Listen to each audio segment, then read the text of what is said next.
Okay, thank you everybody for staying until now. It's been a pleasure to see you here and also to be invited here speaking at ComSec in Hack in the Box, again back in Dubai. So basically a few words on who I am at the moment. Sorry, mom. Okay.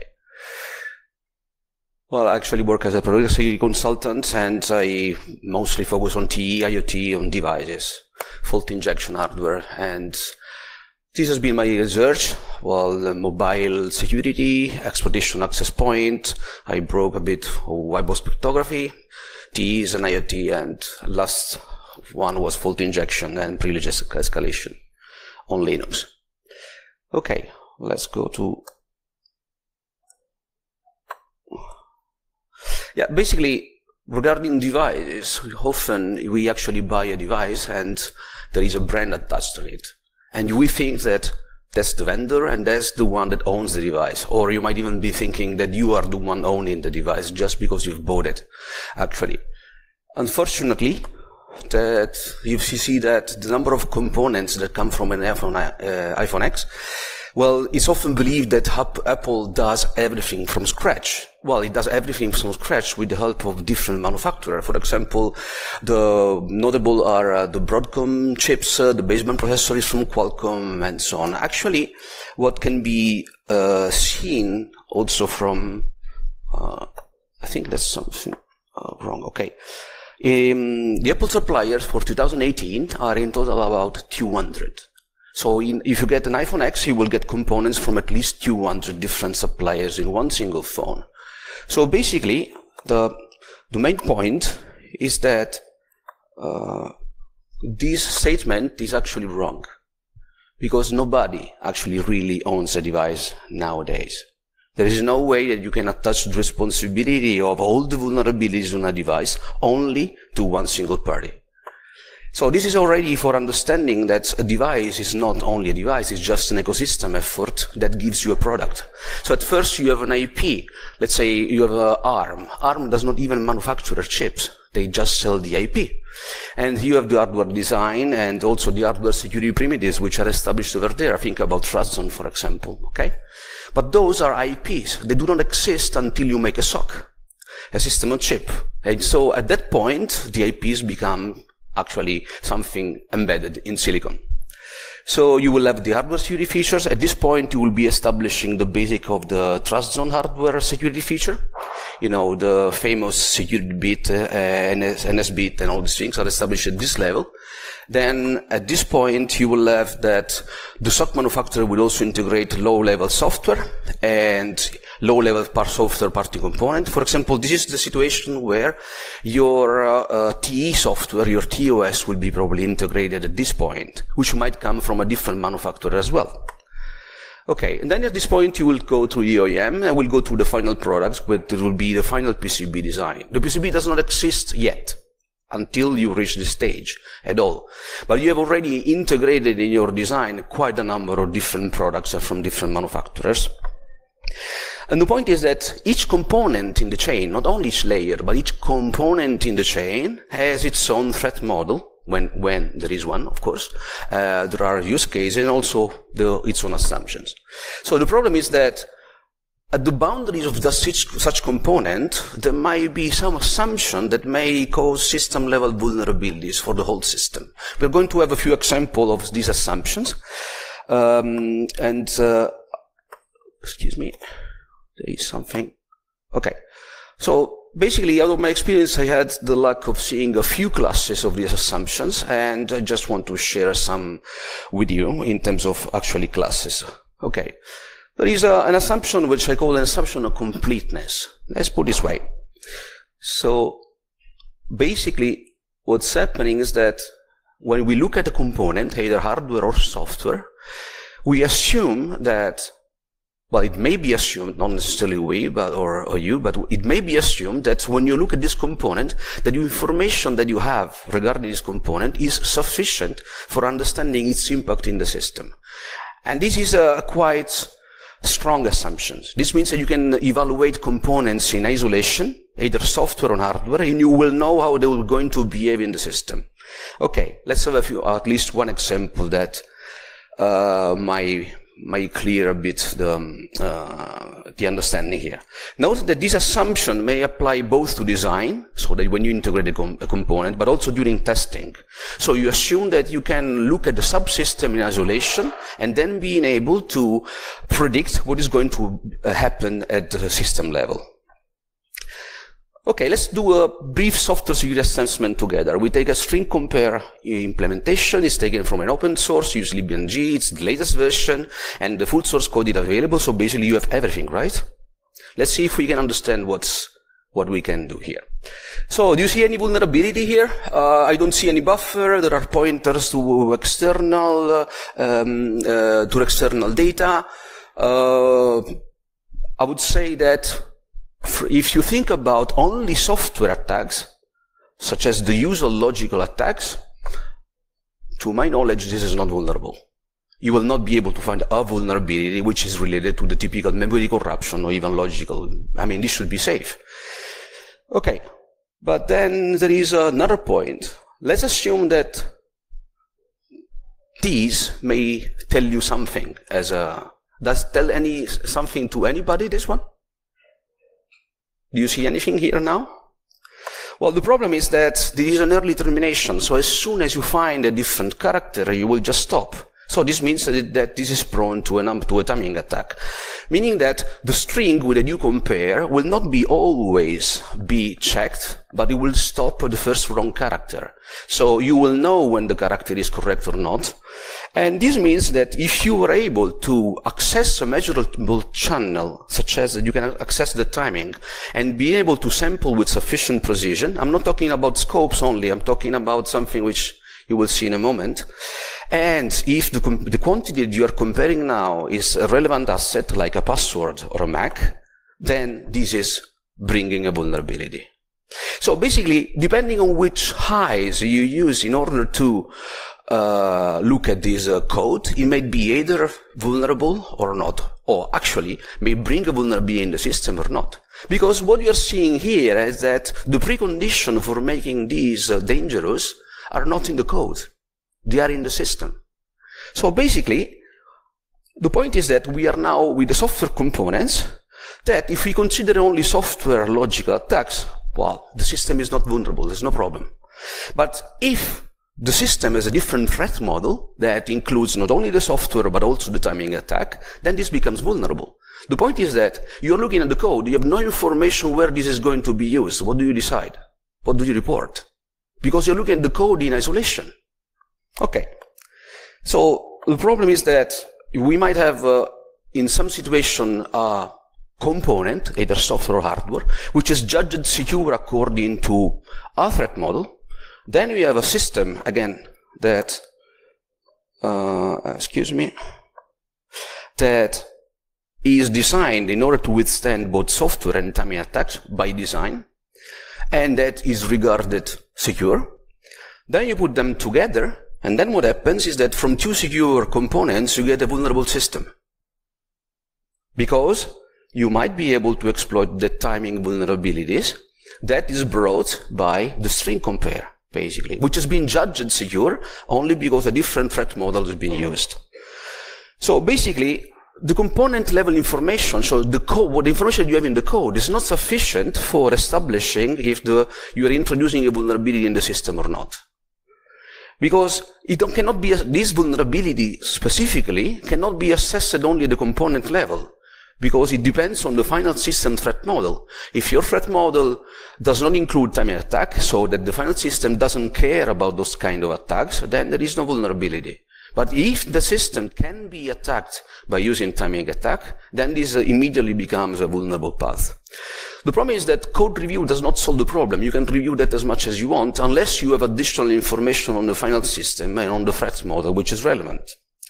So basically, if I review this code, I should give you the information that depending on the threat model, this might bring you some vulnerabilities, and only the next stage that is integrating this code can decide if this is actually a problem or not. But people reviewing this code or writing this code, if they are not concerned with the other threat model, well, the piece of software is perfectly fine. Okay. Regarding the exploitability, well, it's a string comparison, so perhaps many people will think that this is not relevant.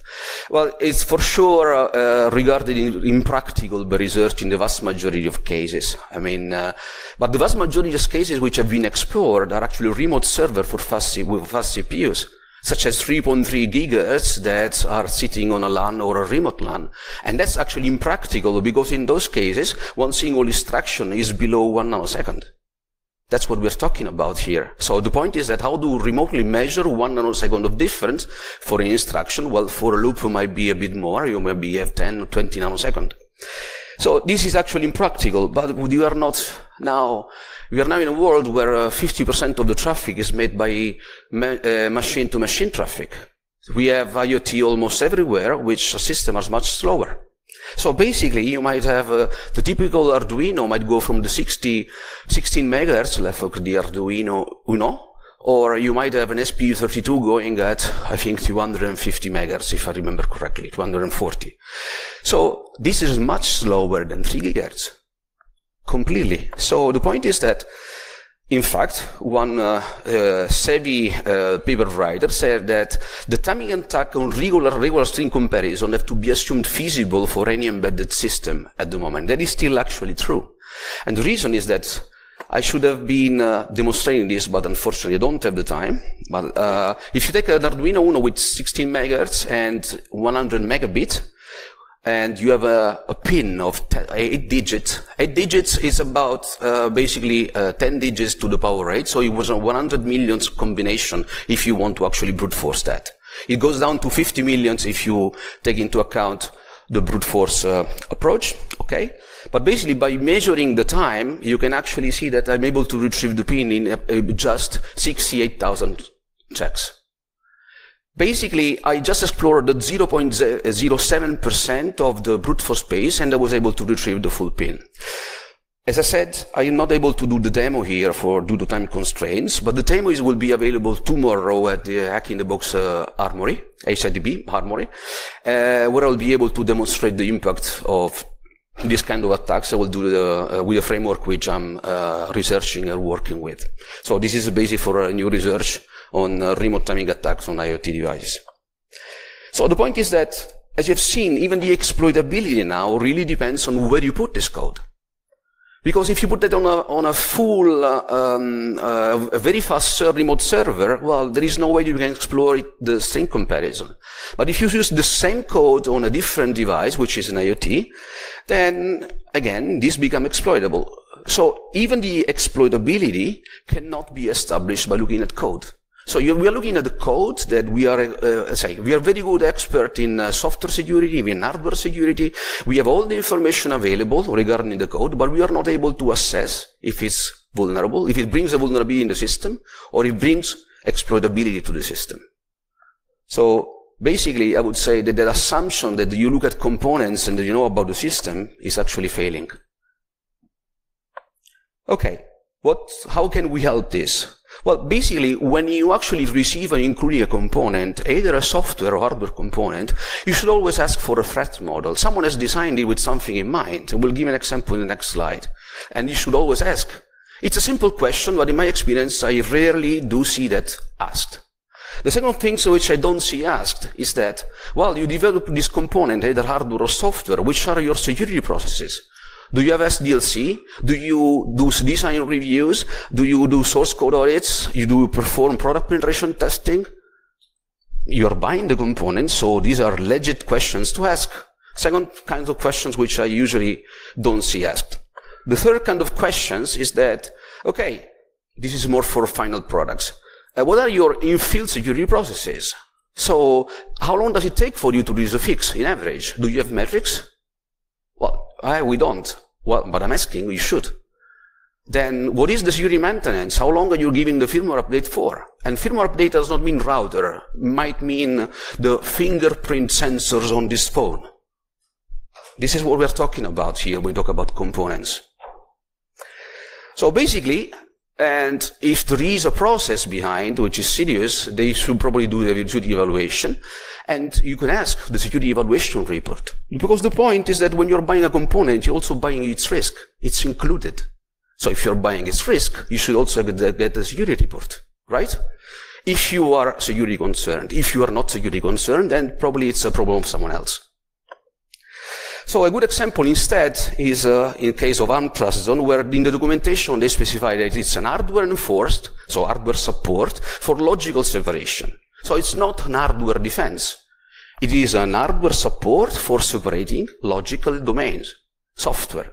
In fact, they say the lab attacks are outside of the scope of the protection provided by Trust Zone technology. So if you're thinking of having a fault injection resistant system by using only Trust Zone, I think you're on the wrong track. You should redesign your assumptions. And this is a good example because they provide the threat model along with the documentation, even if you don't necessarily need to ask. Second kind of class of assumption, which I often do also see here, is that correctness. A lot of times I do see, especially software developers or software testers, there is the assumption that the system will always behave as intended by specification. Actually, I mean, the systems works on hardware, which is a state machine, which works on physics. And if the boundaries of expected, let's say, behavior are satisfied, well, perfectly fine. But if instead, if you are able to introduce fault, either by clock voltage, EM, or laser, or there are even more, but they will not fit in the slide. If you're able to introduce a glitch by using a controlled environmental change, you can alter the behavior, and it's already proven that by doing this, there are chances that you can exploit this vulnerability in the hardware which has been triggered by your glitch. The first assumption that I always hear that this is expensive attack. Actually not. I would really recommend that to have a look at the presentation from my friend Rafa. Cheapskate attacking IT with less than $60. He is doing SCA and fault injection attacks with that amount of money. So that is usually an uninformed assumption. So that's why it's in this slide. There are other assumptions that usually go with fault attacks. The first one is physical access is required. It's wrong.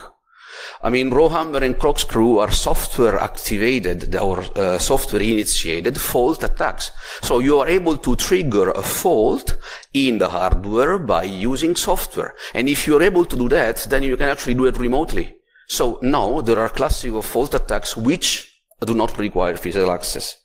The second point is that usually when you think of fault attacks, you want to bypass security decision point. So something which I often hear is that, well, we don't decide anything. We always do the checks. So there is nothing to attack. Again, it's wrong because there are new fault models which allow you to perform directly code execution. Well, also, we have countermeasure in software because we do double checks, we do random delays, so it's difficult to attack. Well, actually, it's still wrong because there is a new fault model that can completely bypass software fault injection. There is another one regarding secure boot. Well, our secure boot is encrypted. You need a key anyway. Even if you bypass something, you don't have the key. It's wrong. It's also wrong, and wait a minute, because I think I'm sharing something that might be interesting and maybe new for you. So the typical secure boot is that you have loading boot stage is loading the memory as stage add, then you are loading the signal add, and then you just do perform the signature check. And then if everything is fine, you execute the firmware directly after the verification. The text boot attack is that you use a modified boot stage, so you change it basically. So you try to push it into the device, and where is the verified signature? Usually, it should say, hey, you're not allowed, the signature doesn't match. So the text boot attack try to glitch exactly that point in order to bypass that signature. Once in X amount of time, if the hardware is vulnerable, it might happen that for a number of reasons, which would be too long to go into at the moment, that verified signature might either give a wrong result or not be computed and so on. And depending on the call graph and other things, you might be able to have your malicious boot stage executed even if the signature is not correct. Okay. This is used called instruction skipping fault model. So you skip something that should be executed while it's not. In the encrypted secure boot, this is a bit more problematic because you have a boot stage which is encrypted. Then you have a signature, of course. Then you have a decrypt stage. So before doing anything, you need to properly decrypt that module. which makes everything quite difficult with a normal textbook attack. Because you don't have the encryption key in first place, so you are not able to create the modified boot stage in first place that if you bypass the signature, then will be properly executed, because that would be probably garbage. That is the point. Because even if you bypass the signature, you don't have the encryption key for that modified bootloader, and when you decrypt it, will probably be absolutely bogus, and it will not be able to do that. So this means that sometimes the encrypted secure boot attack is considered as safe from fault injection attacks. You might need even side-channel analysis. Well, actually, it is a bit wrong now with new execution, new fault models. Well, we presented in 2016, well, I did present last year, basically, how to execute code in Linux kernel from user space by using this fault model, but let's think about it in secure boot. This is not new. This has been already, in a way, discussed briefly in previous papers, but I think this is the first time it's been, let's say, more thoroughly discussed. Let's think about for a moment only about ARM32. The program counter is directly accessible in instruction, so you can always do something like move R1 to R7 or move R1 to PC. I mean, PC can be the target register of the destination register of a move instruction. Well, basically, if you take a move or any instruction that use a destination register, you might be able to corrupt it so that the destination register is not the intended one, but program counter. So basically what's happening is that the operands that should be going to R7, for example, in the first one, will go to the PC, which will immediately trigger a different code execution path.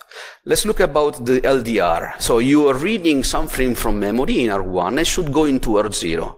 Well, if you glitch and your payload is prepared sufficiently, that payload which should go into R1, for example, during a mem copy, is going to end up into PC. So interestingly, what you are copying is going to be the address where the PC is going to end up. Okay? Okay. This seems to be quite interesting. This is not theory. It has been already proven, so I'm not providing any additional. If you need paper reference, let me know. I can actually provide them. In the end, if the PC is not available, it's not addressable, you can also do the same in other architecture where the stack pointer is available, basically. And then you enable some ROP kind of exploration parts. But it's clear that if you can put in the program counter whatever you want, because that's the data that is being copied at the moment, it's clear it's basically a game over. It's like that you buffer or flow without having vulnerability. Okay. So basically, if you look at now at the secure boot encryption, take a look at the payload. The payload is done. There is a plain text payload, not an encrypted payload at the moment. And at the end, there is a sled that has a stage adder. What is stage adder? Stage adder is where the payload is being loaded. Okay? So when you actually load the payload, you are copying basically the payload in stage adder. That's where it ends. But at the end, you're also copying the stage adder address itself. And if you glitch during that point in time, then that address is going to end up in PC. Then, if the program counter is set to that address, assuming that the destination memory is executable, PC will start from stage adder. What is there at that point? There is your plain text payload at that point in time. And the point is that this is before the decryption phase, and the rest will never be executed. So basically, you are loading plain text and executing a plain text payload during an encrypted secure boot by using a different fault model. There is no instruction skipping here. This is called instruction corruption or instruction modification. And thinking along this way, you can enable a number of things which have been explored in other talks that can break a lot of assumptions. Okay, this should be, excuse me. Yeah, okay. So that part is never executed. The problem is that fault injection vulnerabilities are located at the physical level, and they cannot be identified by any software code. You can stare at hardware Verilog or VHDL, or even by looking at physically at the implementation or at the code, whatever you want. You will never be be able to rule out fault injection vulnerability. Similar goes for SCA, although with a bit different approach. So the only point that you can do is that testing the real implementation. So you need to actually test if the hardware is sensitive to that kind of glitching. Not necessarily doing the full attack here, but you need to understand if the hardware actually responds as you would expect. So not necessarily going through the full attack, because if it's so, this testing should be performed right after silicon integration, because this vulnerable hardware may affect entire classes of devices. So we want to catch it up as soon as possible, as soon as out of the factory, basically. So this is also an assumption that should be really cleared out from the mind of software developer, even hardware developer sometimes, okay? So the point is that if you have fault injection in your threat model, you should have your SOC manufacturer for security evaluation report. Because if they don't have one, then you should assume for the worst, because they didn't consider the problem in first place. Do not rely only on hardware software audits. So if someone told you, I reviewed the code or reviewed the Verilog, you said, I don't think you know enough your work. Then, so either you have a countermeasure or you're painfully and desperately vulnerable on this. This one will be faster. Consistency. The point is that the entire system seems to have, in some people's mind, only one threat model, and there is only one asset, like process separation for Linux, or other things which might be relevant in your use case. So the assumption is that across this entire mess of 200 different components and supply chain, there is only one single threat model in mind. I think there is already some problem already with this kind of assumption from the start. For example, typical security model is that you have a kernel that enforces the use process separation. Nice. We kept on talking about user space and kernel exploitation for days. Good. Then you think about it when there is a TE. Is only that part. Only. You might have another kernel with an hypervisor. You might have even a TE. Good. Do we actually always, all of them help to enforce this nice process separation and user space kernel separation? Well, I'm not so sure, because in the TE security model, the REE, where all the things are that we actually use, are something to protect from, are not something to protect. The separation also there are more, but the point is that there is no intention to protect the REE. So this means that things like these, that the TE itself, which is completely unaware of user RE memory, could be exploited, could be leveraged from user space in order to bypass and exploit the kernel space. Because, well, in this case, the driver did not do exactly a very good job, but the TE had no way of distinguishing, it's just memory. So the point is that you might have different security models at the same time, which may not be over each other, which you can even use one against the other. So even this one should actually be dismissed. And the recommendation is that you need to understand component security model and to evaluate them with your final system threat model, because there may be no consistency across threat models, and you should expect none. Last one is thinking that there is only one subsystem, the one that you are considering, or the one that you are developing, or the one you are designing. People only think about that, protecting it from the typical threat model attackers. The problem is that this is all just a simplistic model. You have a CPU and you have memory. But the reality is that here you have the CPU and here you have memory, that there are many other IPs that can access memory. So this means that whatever the CPU thinks is being separated might be not separated at all by the other guys. So this means, for example, the reason for Broadbound to work, you exploit the Wi-Fi SOC, then there is a vulnerability in there, then the Wi-Fi SOC is just see memory as memory, it doesn't care about kernel or user, it just writes to memory, and then there you modify the kernel, and then this point, basically, when the main SOC actually uses the kernel, is modified. So at this point you have a kernel code execution without even touching the main SOC. So this is quite interesting, is that the SOC are actually execution unit. You don't have one. You have many, many more. And other SOCs may have access to the same main memory where you think your security model is based upon. And then they may not be aware of each other's security model, because what is kernel user space in SOC 1 is completely addressable memory in SOC 2. So break SOC 2 and then the rest would just fall. So what could have been done? You should have been reviewing the code and testing. That's why it's very important. You should have an SMMU in the hardware design. If it's not there, there is some problems that you might have in your design. Yes, it's telling me that it's about time. And finally, you'd also need to properly configure that, usually in a TE on the boot stage layer, in the main SOC. And also we are missing other execution units, DMA-capable IPs, and other bus masters. All of them.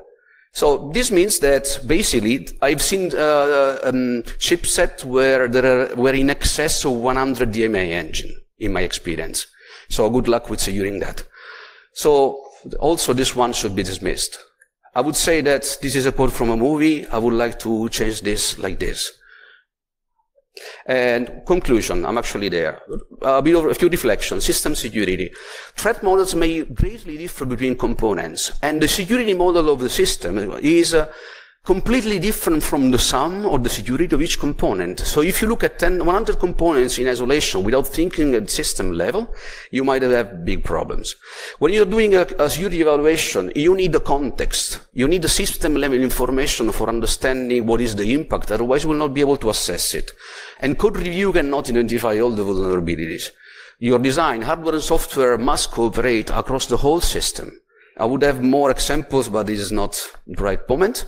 But this should happen regardless of manufacturers or department or team's boundary. There is no point in having hardware and software teams not cooperating nowadays in someone making secure products. Really, it's like shooting yourself in your foot. You need to protect from other subsystems, not only from the external attackers, because from your point of view in defense in depth, the rest is also an attacker. So the point is that unchecked assumption can bring some problems. So my recommendation, establish a system-level threat model and apply and verify consistency everywhere across the system. And this should be done even before designing the system or starting that, or even buying something. You should have clear what you want to protect and from whom.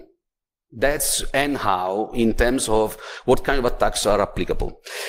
So for every component, try to have an understanding of the use case and the threat models. And when you have a security assessment and testing, you must consider the system threat model. If you don't have one, you have a very big problem. And every time you buy something, basically ask for a threat model, security practices and processes, and a security evaluation report, because you're already paying for it. You're just not asking, probably. Questions? Any questions from the room? Thank you, Cristofaro, for the very interesting talk. When you go back one slide, please. The last recommendation. The last recommendation. To get from for every component, the threat model, security practice and processes, and the security evaluation report. How practical do you think that is? The point for this is not necessarily obtaining, but sufficiently creating a pressure in order to let the components and suppliers understand that this can make a difference in their product, such as establishing security as value. I would not expect that you actually receive it, but the fact that you ask for it will start making a difference between people who are going to provide you a bit more and provide you a bit less. So this would be a way of providing a model where security is a value and not only so much of a cost. So it's more an enabler and an initiator rather than having results now. All right, thanks. You're welcome. Any more questions? No. Okay, I want to thank you, Christoph, for this great talk.